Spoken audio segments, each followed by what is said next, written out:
feel the need to, Joey. Just remember all the good the purge does. We'll be fine just like always, no worries, okay? This is your emergency broadcast system announcing the commencement of the annual purge. At the siren, all emergency services will be suspended for 12 hours. Your government thanks you for your participation. Help me! Someone please help me! I just need to get somewhere safe. Is anybody here? Let's go! This way! This way, hurry! Assalamualaikum, nama saya Nurul Faraain. Saya akan memulakan pembentangan kumpulan ini dengan pengenalan sekularisme. Sekularisme dari sudut etimologi berasal daripada perkataan Latin seculum yang bermaksud di sini dan kini. Dari sudut terminologi ialah ideologi pemisahan di antara agama dan negara, dunia dan akhirat, jasad dan roh, sains dan agama. Konsep sekularisme bermaksud memisahkan agama daripada kehidupan. Ideologi yang membina seluruh peraturan hidup manusia dari sudut materialistik hanyalah untuk keuntungan dan ukuran nilai duniawi.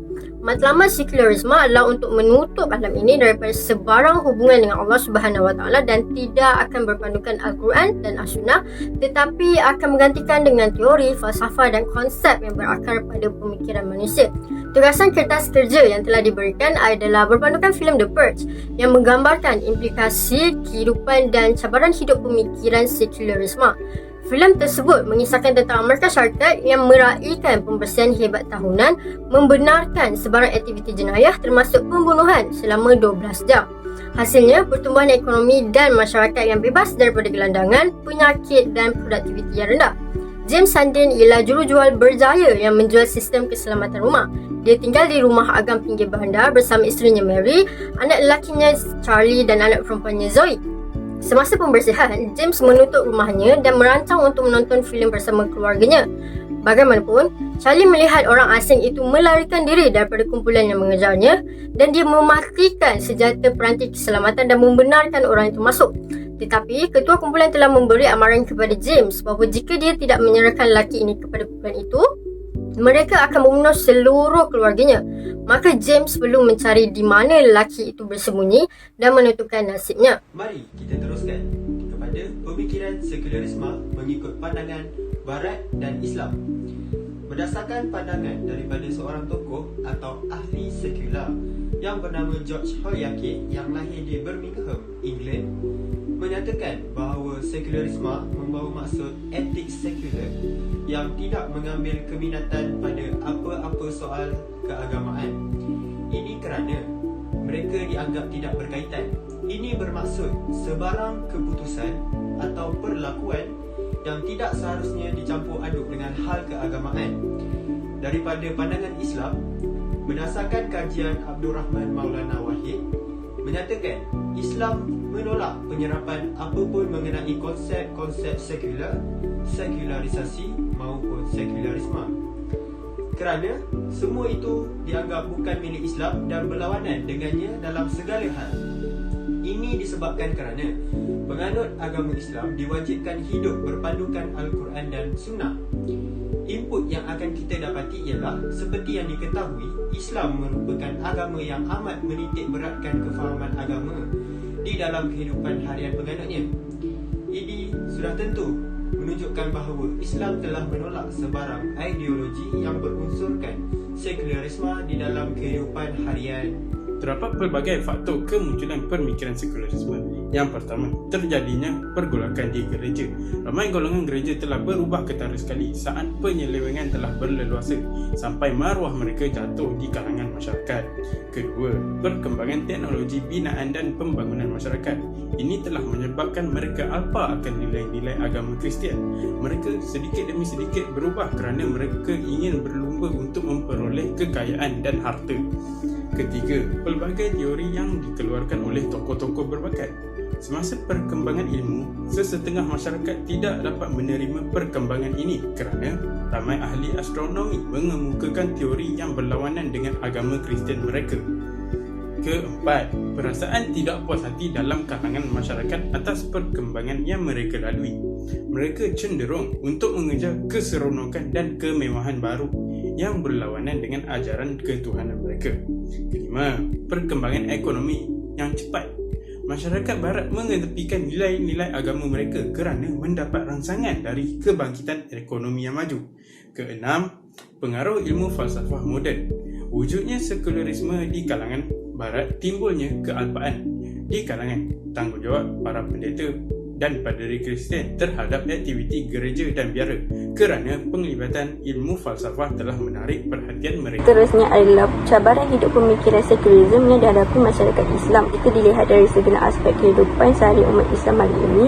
Terdapat berbagai jenis fenomena akidah yang berlaku secara sengaja atau tidak. Terdapat berbagai cabaran hidup yang dihadapi oleh masyarakat Islam bagi menangani pemikiran sekularisme. Antara cabaran hidup pemikiran sekularisme yang dihadapi masyarakat Islam ialah perkembangan teknologi. Tidak dapat dinafikan bahawa teknologi amat penting untuk pembangunan masyarakat global, namun tidak dinafikan juga ia memberi kesan negatif kepada pembangunan negara. Seterusnya, cabaran hidup sekularisme ialah dari segi agama, iaitu menjauhkan umat Islam dari syariah Islam. Masyarakat yang mempunyai pemikiran sekularisme menggunakan undang-undang ciptaan mereka sendiri berbanding perundangan agama. Misalnya, mereka menolak pengharaman terhadap riba, arak, judi, zina dan perbuatan membunuh. Di samping itu, cabaran boleh dikaitkan dari aspek pendidikan. Hal ini lantaran pendidikan merupakan salah satu medan yang penting dalam membentuk peribadi seseorang individu. Tanpa kita sedari, aspek pendidikan negara Malaysia maupun aspek keagamaan Islam itu sendiri telah dijajah oleh penjajahan barat dalam mempengaruhi pendidikan Islam di kebanyakan negara Islam di dunia ini. Bukan itu sahaja, pada zaman kini kita telah menghadapi pelbagai cabaran pemikiran sekularisme dari segi politik. Hal ini bukan lagi satu perkara yang asing kerana pemimpin-pemimpin di negara kita menganggap agama itu bukan lagi satu perkara yang penting bagi memimpin negara kerana telah banyak dipengaruhi dengan ideologi barat yang kini telah memanipulasi cara kepimpinan pemimpin-pemimpin di negara kita. Akhir kata, daripada apa yang kita dapat lihat dari segi budaya sekularisme yang diamalkan oleh rakyat Amerika dalam filem The Purge, iaitu mereka tidak lagi bertindak melakukan sesuatu perkara dengan berpandukan agama masing-masing. Hal ini dapat dilihat apabila kejadian bunuh-membunuh serta rompakan secara besar-besaran oleh masyarakat di sana dilakukan tanpa rasa sebersalah. Kejadian ini menunjukkan mereka tidak mempunyai pegangan agama yang kuat kerana mereka tidak fikir akan akibat yang akan menimpa mereka sekiranya mereka bertindak tanpa berpandukan agama. Ideologi sekularisme secara umumnya menimbulkan banyak kesan negatif berbanding positif ke atas dunia Islam. Kesan sekularisme secara umum dalam pelbagai aspek ialah dengan melemahkan keimanan dan menggoyangkan akidah serta keyakinan terhadap kekuasaan Allah Subhanahu Wa Taala. Berikut ialah beberapa kesan dan implikasi pandangan sekularisme menurut pandangan masyarakat Islam. Pertama sekali ialah pemikiran. Ia dapat melemahkan keimanan dan menggoyangkan akidah serta keyakinan terhadap kekuasaan Allah Subhanahu Wa Taala. Keraguan terhadap Rasul, para malaikat, hari kiamat dan Al-Quran serta pembalasan qada dan qadar menyebabkan keimanan umat Islam menjadi semakin rapuh dan terkeliru dengan pendapat aliran-aliran barat. Masyarakat Islam mula mempertikaikan hal-hal agama terutamanya yang berupa metafizik dan tidak logik pada pemikiran mereka seperti kewajipan menutup aurat, hal-hal berkaitan solat dan sebagainya. Yang kedua ialah sosial. Terdapat perubahan perwatakan individu dari segi berfikir, bertindak, gaya hidup, pengasingan diri dan kepentingan beragama menyebabkan kekosongan di dalam diri dan jiwa dan kelahiran pembangunan yang tidak seimbang. Akibatnya, keruntuhan moral dan akhlak berleluasa serta gejala-gejala seperti dadah, arak, AIDS, lesbian, homoseks semakin berleluasa peningkatannya. Yang seterusnya ialah politik. Aliran politik barat tertanam di dalam jiwa umat di negara-negara Islam seperti kefahaman kapitalisme, sosialisme, nasionalisme dan lain-lain. Pada dasarnya, matlamat untuk mendapatkan pengaruh pangkat dan kuasa bertentangan dengan politik Islam yang memandang jawatan itu sebagai amanah dan tugas khalifah Allah. Begitu juga apabila berkuasa, hendaklah menggunakan kuasa untuk menunaikan amanah, tanggungjawab dan kebajikan kepada masyarakat. Dari segi ekonomi pula, lahirnya dua bentuk sistem ekonomi, iaitu sistem ekonomi kapitalis dan sosialis yang bermatlamatkan kekayaan dan material semata-mata tanpa memikirkan halal haram, keadilan sosial, perkhidmatan serta kebajikan masyarakat. Hal ini berlaku akibat daripada perubahan perwatakan individu dari segi berfikir, bertindak, gaya hidup, pengasingan diri dari kepentingan beragama yang menyebabkan kekosongan di dalam diri, jiwa dan kelahiran pembangunan yang tidak seimbang. Akibatnya, keruntuhan moral dan akhlak berleluasa serta gejala-gejala seperti membunuh, bunuh diri, bosyah berleluasa. Sebelum kita beralih kepada kesimpulan, saya akan menerangkan berkaitan cadangan mengatasi cabaran hidup sekularisme.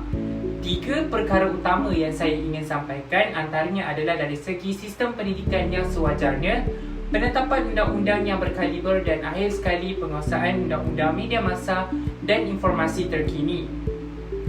Dari sudut pandangan mata kasar kita sebagai umat Islam yang sejati mahupun sempurna, pemikiran sekularisme yang kita tahu adalah satu-satu perkara yang amat dikeji mahupun perkara itu adalah sesuatu perkara yang salah jika takrifkannya. Kesan yang negatif atau buruk akan menjejaskan persefahaman maupun kepercayaan seseorang umat Islam yang sejati. Oleh itu, antara cadangan yang boleh diaplikasikan antaranya adalah dari sudut sistem pendidikan yang sewajarnya. Hal ini kerana adalah tunjang utama dalam melestarikan bagi seseorang Muslim untuk meneruskan yang sempurna serta menjadikan seseorang itu dapat berfikir dengan cara yang betul dan mempunyai ilmu yang cukup serta lengkap sebelum melakukan sesuatu perkara itu yang mudah dan membezakan sesuatu perkara yang baik dan buruk seperti melakukan perkara-perkara negatif yang dilarang oleh Islam. Di samping itu, sistem pendidikan juga boleh membantu model insan yang sempurna bagi menempuhi sekularisme yang semakin berleluasa ini. Seterusnya, cadangan yang boleh diambil contoh adalah dari segi penetapan undang-undang yang berkaliber. Hal ini kerana penetapan undang-undang mampu menjamin kesaksamaan, keseimbangan serta kesejahteraan rakyatnya. Dengan adanya penetapan undang-undang mampu mengawal segala perkara buruk mahupun perkara yang pelik yang berlaku di sesebuah negara itu.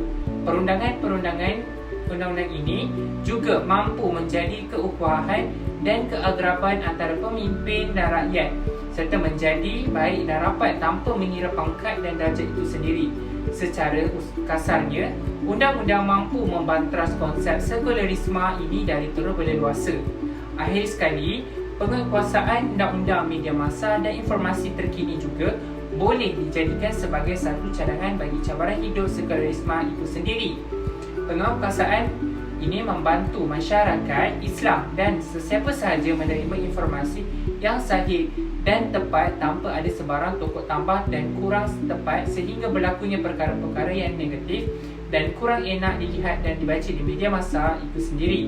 Di samping itu, ianya juga boleh diperhatikan oleh semua pihak agar info atau konteks yang disampaikan mahupun disebarkan berlandaskan konsep yang sebenar dan tidak terpesong. Seterusnya, saya akan membentangkan tentang kesimpulan. Secara tuntasnya, pemikiran sekularisme akan menyebabkan akal fikiran golongan ini menjadi mundur dan terpesong ke arah keburukan. Kesan daripada pemikiran ini boleh mengakibatkan mereka mempercayai perkara-perkara yang tidak berlandaskan hukum yang benar dan hanya berfikiran bebas menurut pandangan hawa nafsu sahaja. Selain itu, sekularisme merupakan agenda negara barat yang mampu menjatuhkan Islam melalui pengaruh mental dan fizikal. Hal ini demikian kerana prinsip sekularisme merupakan pemisahan agama daripada hal-hal kehidupan seperti penemuan sains dan teknologi. Golongan ini menolak konsep ketuhanan dan peraturan syariah yang menyebabkan mereka beranggapan manusia bebas daripada ajaran agama dan ketetapan dari Tuhan Yang Maha Esa. Pemikiran manusia boleh membawa kepada kerosakan akidah, keruntuhan akhlak dan kehilangan nilai-nilai moral serta kerohanian dalam diri. Dari aspek politik pula, golongan pemikiran sekularisme mempunyai fahaman yang berlainan iaitu mereka menolak politik dalam agama. Hal ini akan memudaratkan kemajuan sesebuah negara kerana menganggap syariah Islam tidak bersesuaian untuk dipraktikkan di zaman modernisasi kini. Berdasarkan filem The Purge, asal pemikiran sekularisme jelas dipaparkan dari aspek kehidupan tidak beragama dan masyarakat hidup bebas dalam melakukan perkara yang mereka kehendaki. Selain itu, pengajaran daripada filem The Purge ialah rakyat seharusnya mengelak daripada memiliki kepribadian dan akhlak yang buruk akibat daripada pemikiran sekularisme yang diamalkan. Melakukan perbuatan jahat menunjukkan kezaliman seseorang dalam kehidupan yang tidak mempunyai sifat berperi kemanusiaan sesama manusia.